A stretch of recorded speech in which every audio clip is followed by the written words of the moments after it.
안녕하세요. 파산관제인 홀입니다. 이번 시간에 파산장애 사유의 부존재에 대해서 알아보겠습니다. 중요한 개념은 아니고요.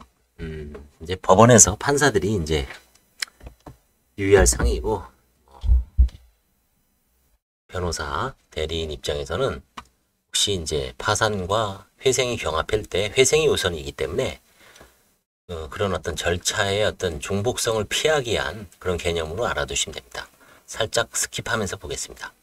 파산 장애 사유란 파산 능력 및 원인이 있다고 하더라도 파산 신청 또는 파산 선고를 할 수 없거나 절차를 계속 진행할 수 없는 사유를 말합니다.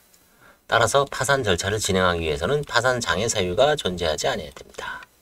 파산 신청이 허용되지 않는 경우로는 회생 절차 개시 결정이 있는 경우, 또 개인회사 개시 결정이 있는 경우가 있고요. 이는 회생행 절차가 파산 절차보다 항상 우선됨을 의미합니다.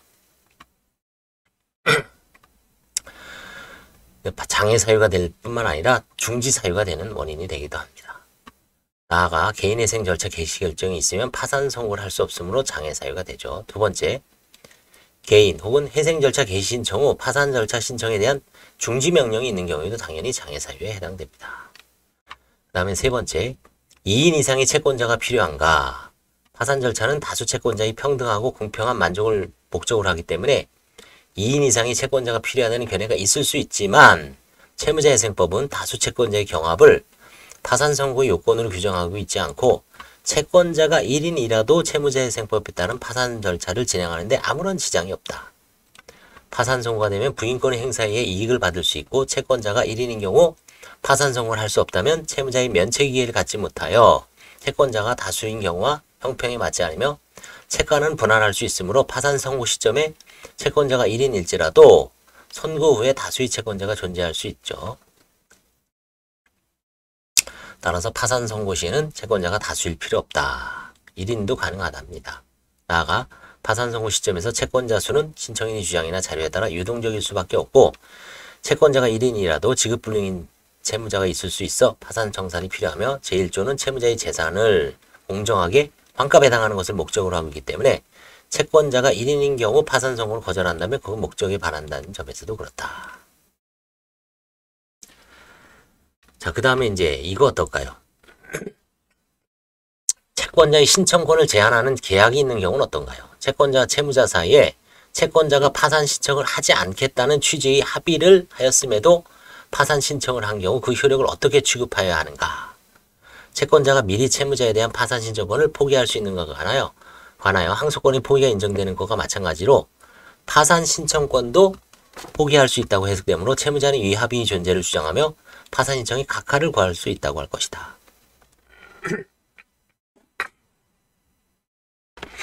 그래서 이제 이런 것도 가능하겠죠. 돈을 빌려주면서 절대로 향후 10년 안에, 20년 안에는 파산 면책 신청을 하지 않겠다. 라는 각서를 받아야 될 것 같아요, 이제는. 왜냐하면 돈을 빌려가자마자, 판결이 있자마자, 잉크가 마르기 전에 파산 신청을 할 자유가 있죠. 그걸 방지하기 위해서는 파산 신청권, 채권자든 채무자든 파산 신청권을 포기하는 합의를 대여금을 지급할 때라든가, 이럴 때, 계약을 할 때, 그게 필요할 것 같죠.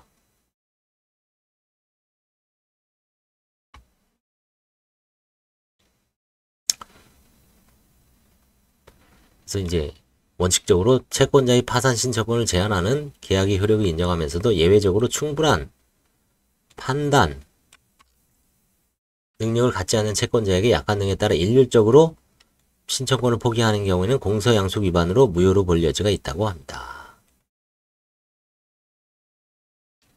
그 다음에 이제 파산 신청에 있어서 사전 협의 조항의 효력. 채무자의 파산 신청권을 제한하는 경우는 어떤가요? 채무자와 일부 채권자 사이에 파산 신청을 한 때에는 사전에 협의하기로 하는 취지 약정이 있음에도 채무자가 사전 협의를 거치지 않고 파산 신청을 한 경우 이 일부 채권자에 대하여 채무 불이행이 됐거나 별개로 그 파산 신청을 위법 무효라고 할 수는 없다. 그 이유는 파산 절차는 총 채권자에 대한 채무를 완제할 수 없는 상태에 있을 때 강제적으로 채무자의 모든 재산을 환가하여 총 채권자에게 공평한 금전적 만족을 목적으로 하는 재판상의 절차로 이른바 총채권자의 이익을 위한 것이므로 일부 채권자와의 사이에 합의에 의하여 그 신청을 제한하는 것은 상당하지 않기 때문이다. 그렇다면 일부 채권자가 아닌 모든 채권자와의 사이에 합의에 의하여 채무자가 파산 신청을 포기한 경우는 어떤가요? 채무자의 신청권 포기에 대해 채권자 사이에 합의한 경우에는 채무자의 신청권에 대한 모든 채권자의 이익은 포기한 것으로 간주되고 그러한 신청권의 포기는 더 이상 모든 채권자의 이익을 해야 하는 것이 아니므로 이것을 이유로 유효성이 부정되는 것은 아니라고 생각됐다. 그러나 신청권의 포기가 채무자의 신청권에 대한 채무자의 이익을 부당하게 해치는 방식으로 이루어진 경우 예컨대 채무자에 대한 지배적인 채권자로부터 신청권의 포기 요청을 받은 상황에서 이뤄진 포기 합의는 모든 채권자 사이의 합의와 관계없이 공소양수에 반하여 무효라고 볼 여지가 있다. 결국은 파산 신청권의 합의가 크게 인정될 여지는 없는 것 같습니다.